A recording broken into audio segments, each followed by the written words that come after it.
Assalamualaikum warahmatullahi wabarakatuh. Saya Fatimah Zahra Asegaf NIM A5201800021.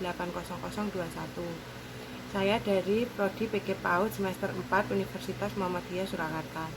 Di sini saya akan menjelaskan apa itu tentang bahan ajar dan saya akan menjelaskan kerangka bahan ajar yang sudah saya susun. Maka sebelum kita melanjutkan video selanjutnya, mohon maaf bila ada salah kata yang saya sebutkan.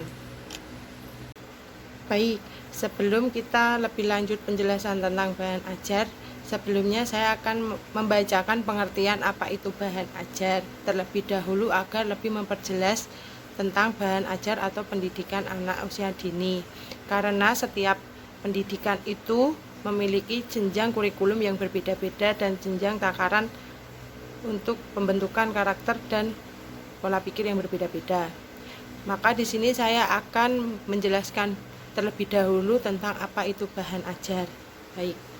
Untuk bahan ajar sendiri itu mempunyai pengertian yaitu seperangkat sarana atau alat pembelajaran yang berisikan materi pembelajaran, metode, batasan-batasan, dan cara mengevaluasi yang didesain secara sistematis dan menarik dalam rangka mencapai tujuan yang diharapkan, yaitu mencapai kompetensi atau subkompetensi dengan segala kompleksitasnya.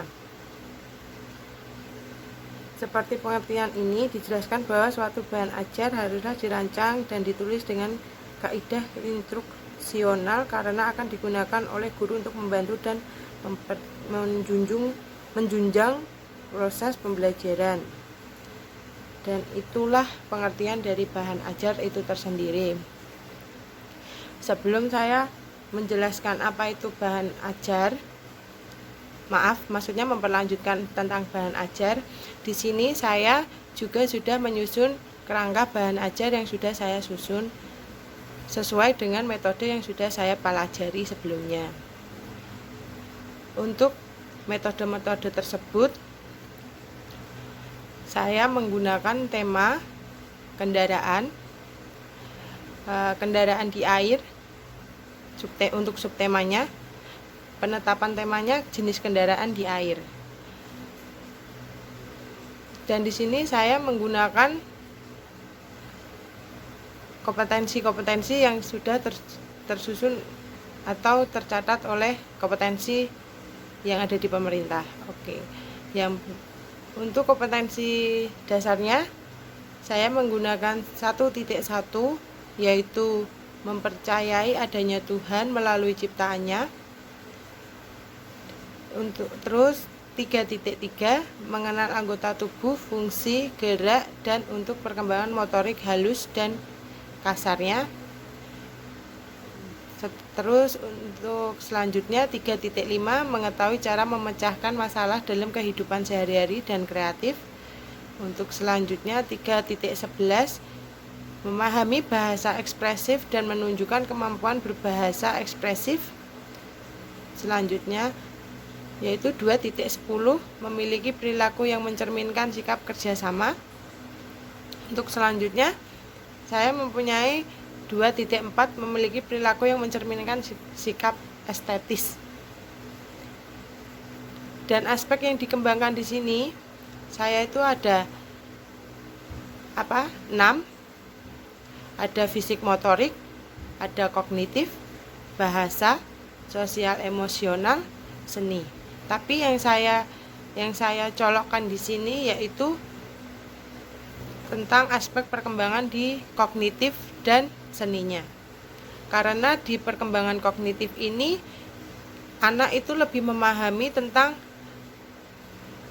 motorik kasarnya atau motorik halusnya.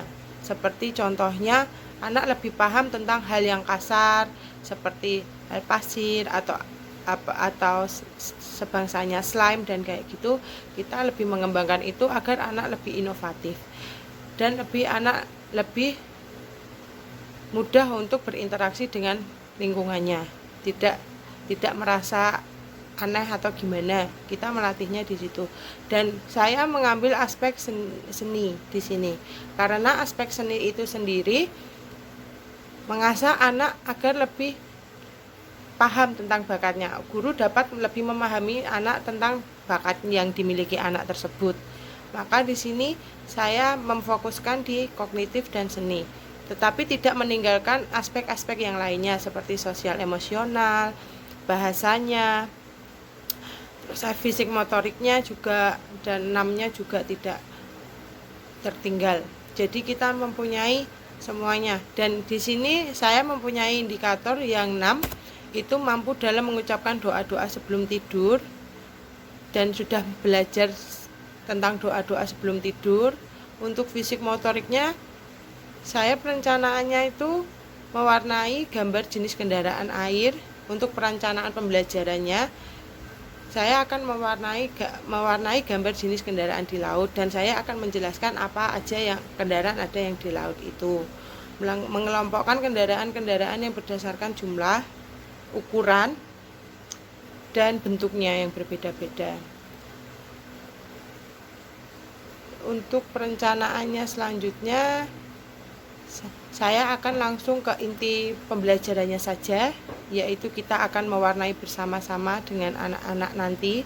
Seharusnya kita menggunakan media anak-anak secara langsung, tapi karena kondisi yang tidak memungkinkan karena adanya COVID ini, jadi saya akan mencontohkannya kepada diri saya sendiri, atau saya akan mewarnainya sendirian tanpa anak-anak yang membantu karena keadaan yang tidak memungkinkan.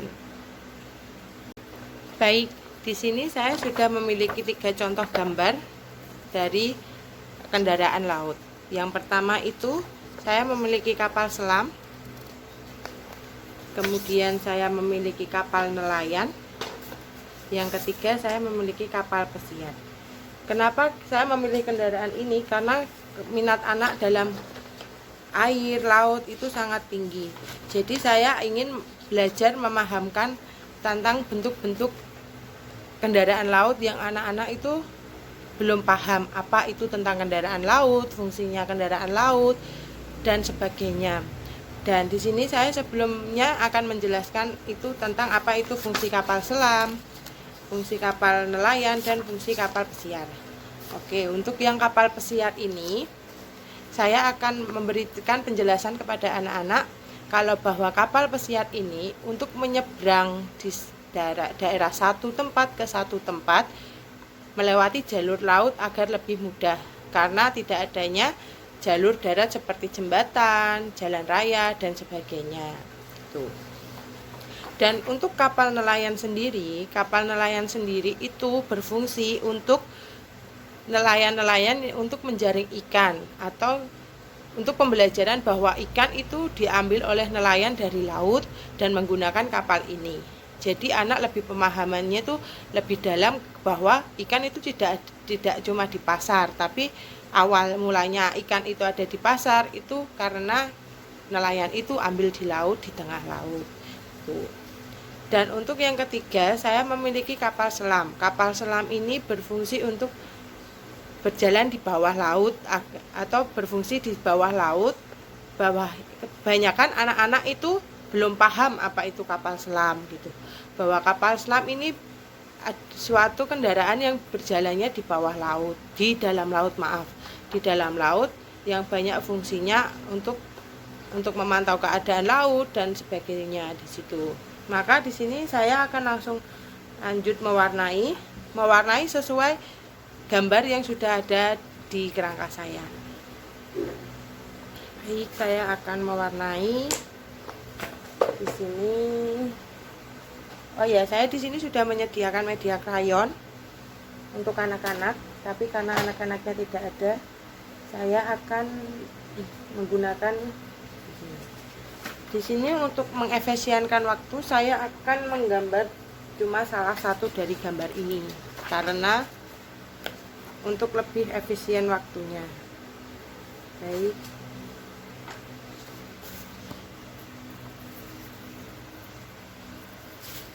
Saya akan mulai menggambar.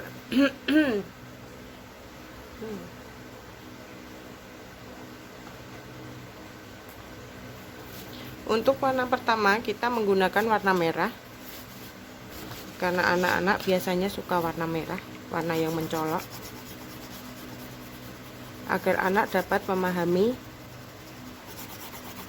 dan lebih tertarik dengan kapal tersebut.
Karena kenapa saya memilih metode menggambar? Karena anak-anak biasanya itu lebih tertarik dengan metode menggambar daripada metode yang lain.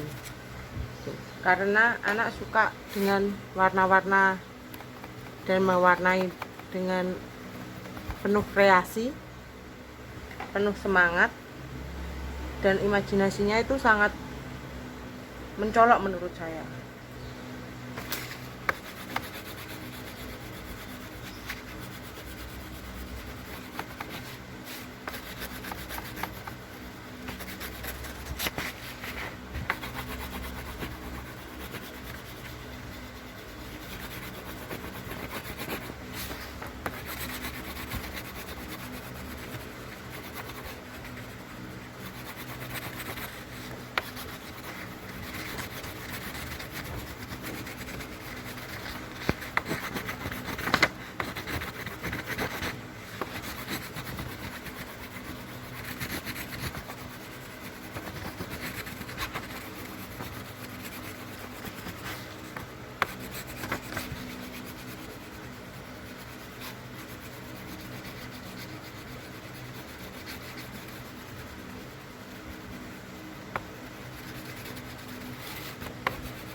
baik, kurang lebih gini gambarnya nanti untuk anak saya praktekkan kepada anak-anak. Dan kenapa saya milih warna-warna terang, karena anak-anak biasanya suka warna-warna terang. Untuk video ini saya kira cukup sekian. Terima kasih atas perhatiannya. Wassalamualaikum warahmatullahi wabarakatuh.